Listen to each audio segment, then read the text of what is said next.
sé si darle las gracias al doctor Ceballos, pero de todos modos muchas gracias.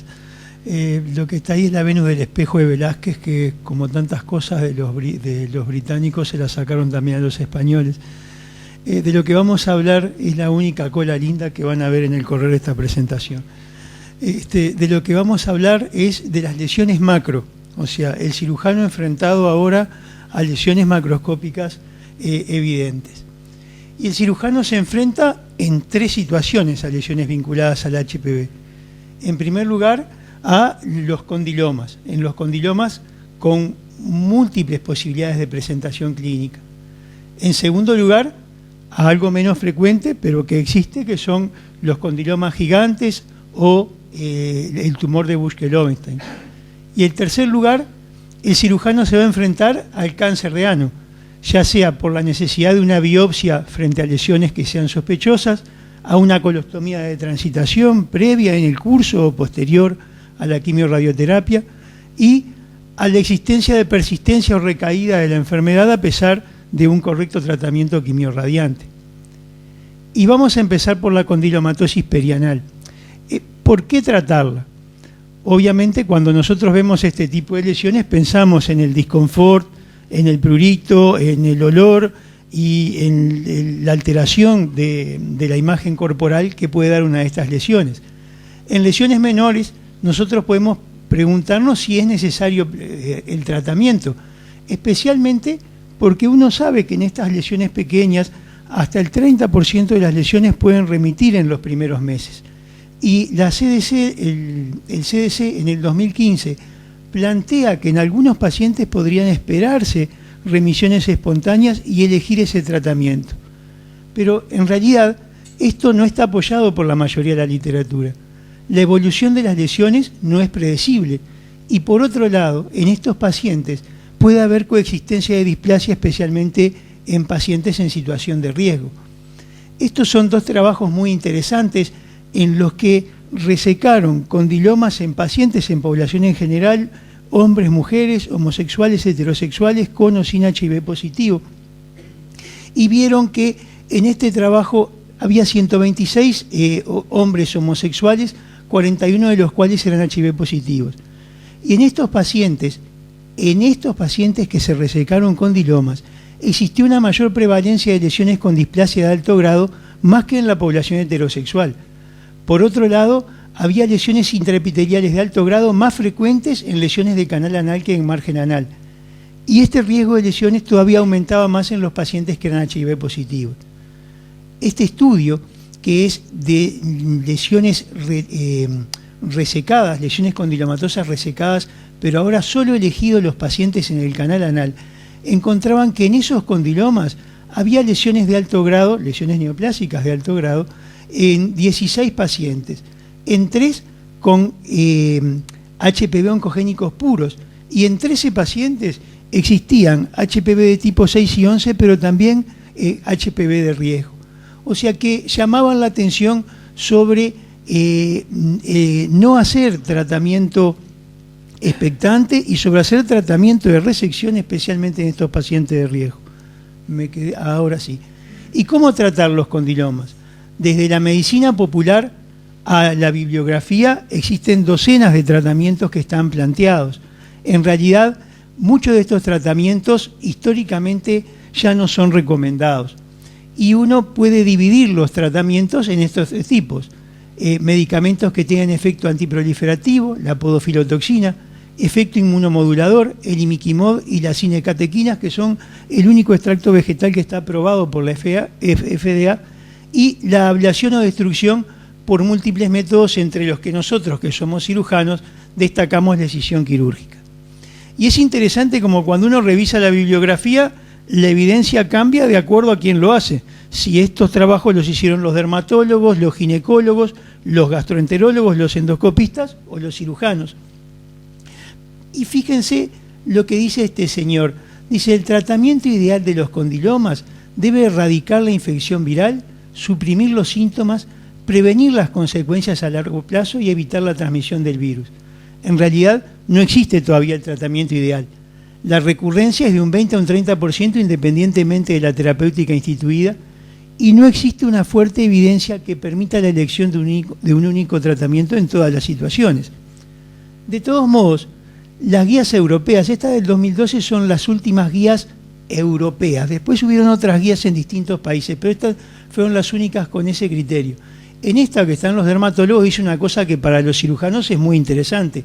Los datos confirman que solamente las terapias quirúrgicas son capaces de producir un clearance de lesiones de aproximadamente un 100% en un único acto clínico.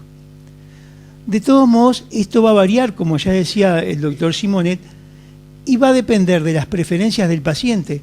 En realidad los pacientes están ansiosos porque se solucionen las cosas de una vez.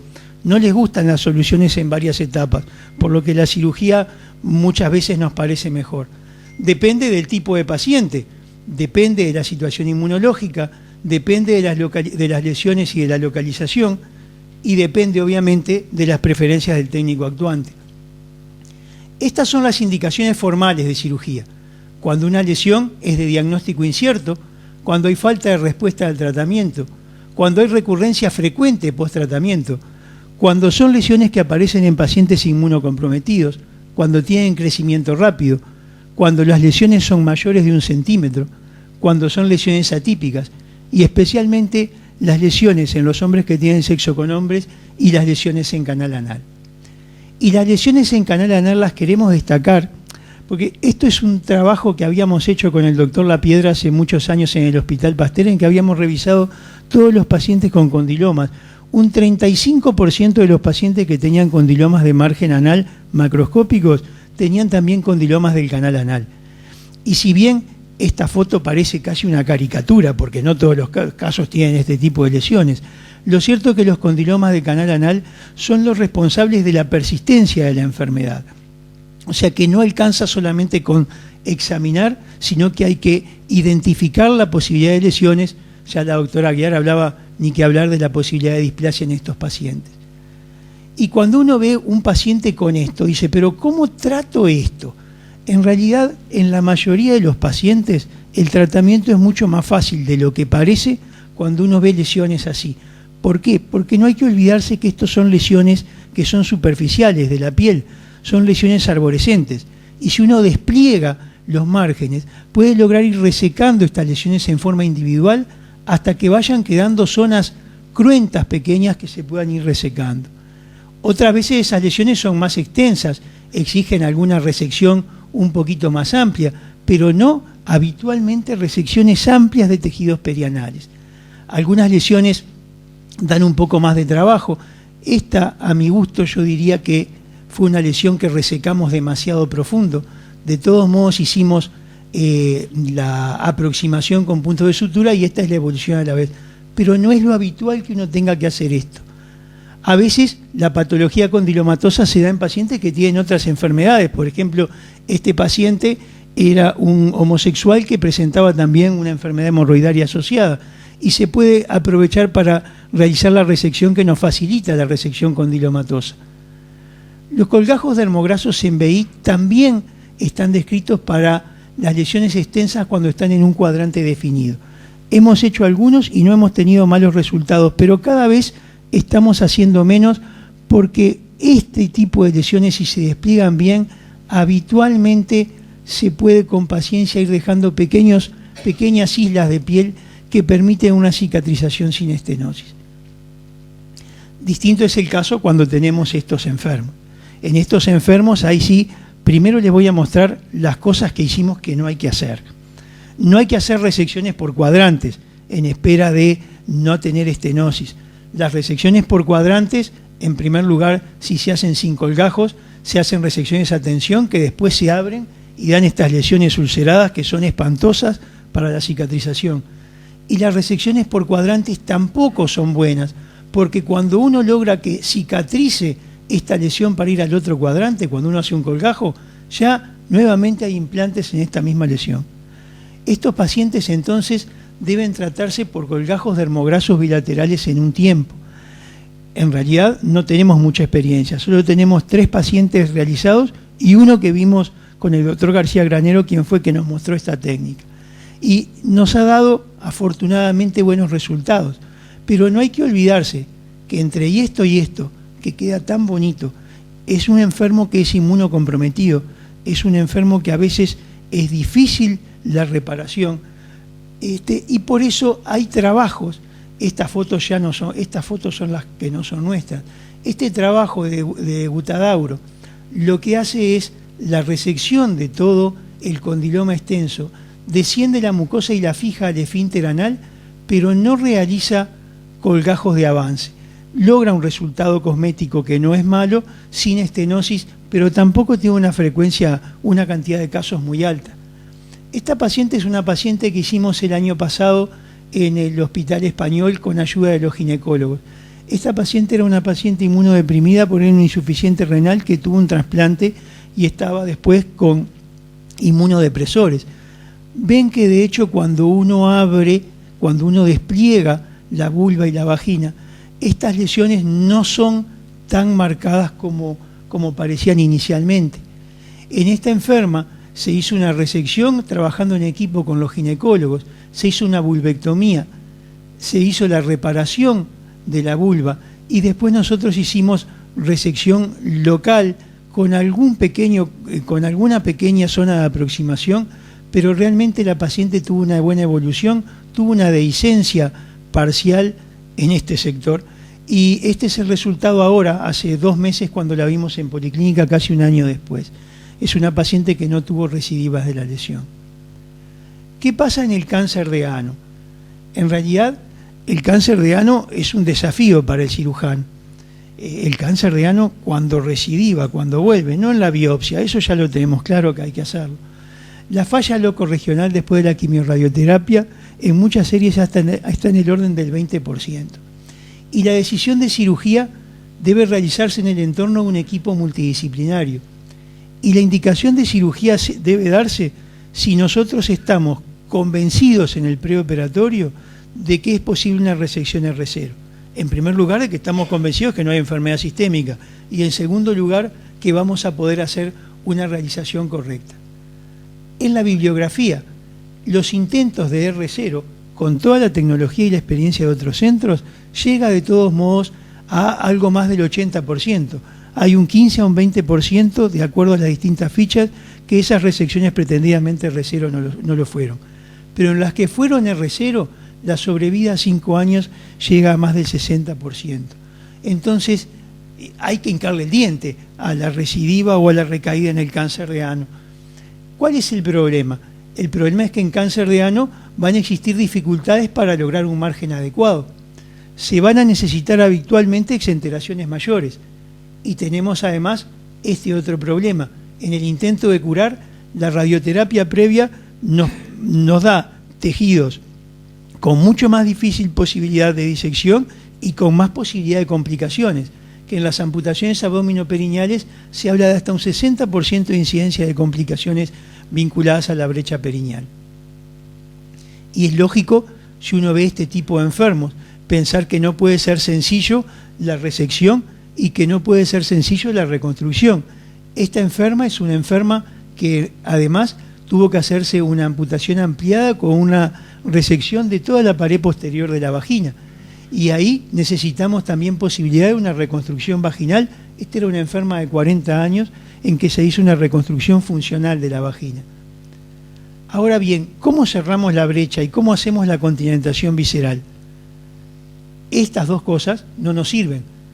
Colocar epiploplastia a nivel de esa brecha no nos va a valer. No siempre está disponible y además no tenemos piel para cierre cutáneo.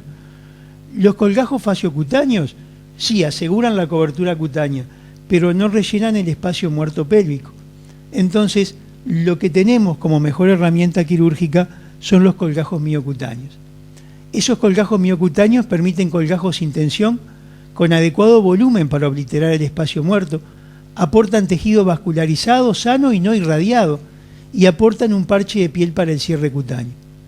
Algunas fichas lo plantean como indicación formal frente a defectos perineales extensos, cuando el cierre de la piel en forma primaria es imposible, cuando el espacio muerto es muy importante, y por supuesto en las amputaciones ampliadas y en la exenteración pélvica. El colgajo más utilizado es el BRAM, el colgajo utilizado con el recto anterior del abdomen. que tiene cosas a favor y cosas en contra. Es un colgajo de buen volumen, tiene una buena red vascular hacia la piel, se puede utilizar en defectos perineales mayores, permite la reconstrucción vaginal y no agrega habitualmente nuevas cicatrices. Pero lo cierto es que hay una pérdida de musculatura abdominal, hay necesidad eventual de una plastia parietal, hay mayor posibilidad de ventraciones y mayor tiempo operatorio. El colgajo con gracilis es menos exigente técnicamente, pero el volumen muscular y la pastilla de piel que se puede utilizar es menor, por lo que no es el colgajo más utilizado, excepto en que no sea posible el BRAM, y especialmente se utiliza o lo guardamos en cirugía para el relleno de cavidades perineales, de senos perineales persistentes. Esto es la forma, y no quiero extenderme para que Justino no muera. Esto es las consideraciones técnicas para la realización del BRAM: la confección de la pastilla, la rotación transpélvica del colgajo y después la fijación del mismo. Esta es una paciente, la que había mostrado antes, en la que se hizo también una plastia con el colgajo de la vagina. Ahora bien, no siempre quedan tan bonitos como esto. Digo, muchas veces el hacer un colgajo implica esto, implica la posibilidad, un colgajo con una zona cruenta muy grande, en un paciente inmunocomprometido. No es gratis un colgajo miocutáneo. Existe la posibilidad de dehiscencia, existe la posibilidad de infección, existe la posibilidad de seromas.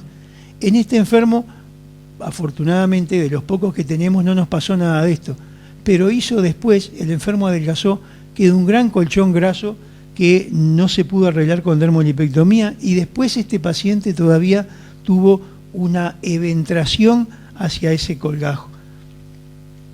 Este es un paciente que operamos hace poco en el Hospital de Clínicas con el doctor Canesa.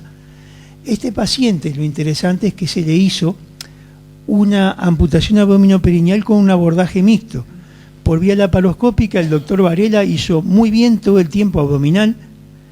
Después pusimos al paciente en prono y se hizo la resección ampliada de esta lesión. Resección que comprometió también el coxis, que estuvimos muy cerca de hacer una exenteración anterior por la posibilidad de compromiso prostático, y nos encontramos que después de 6 horas de cirugía, perdonen que no tenga las otras fotos, pero creo que con el susto que yo tenía en esto, no me acordé de las fotos. Después de 6 horas de cirugía, nos dio en ese momento un enfermo que tenía una lesión que estaba contaminada, que ya había sido una lesión, una cirugía muy prolongada, que había que dar vuelta de nuevo al paciente, que daba pena ahora hacer una destrucción de la pared para un BRAM. Lo dejamos mechado, que es lo que dicen los libros que uno tiene que evitar. Y lo cierto es que esta es la evolución del paciente con el mechado. Se colocó una malla de contención, una malla de Vicryl, y después se trató con mechas y curaciones. Este paciente, a los poquitos días de operado, estaba caminando. Esta es la situación actual. O sea que en realidad los colgajos son lo que nosotros y la literatura prefiere, pero que a veces no es lo bueno para un determinado enfermo. Y con eso es con lo que queremos concluir. Hay que conocer las dificultades, planificar la táctica quirúrgica, realizar un tratamiento a medida del paciente con criterio clínico y trabajar en el entorno de equipos multidisciplinarios. De vuelta a la única cola linda. Gracias.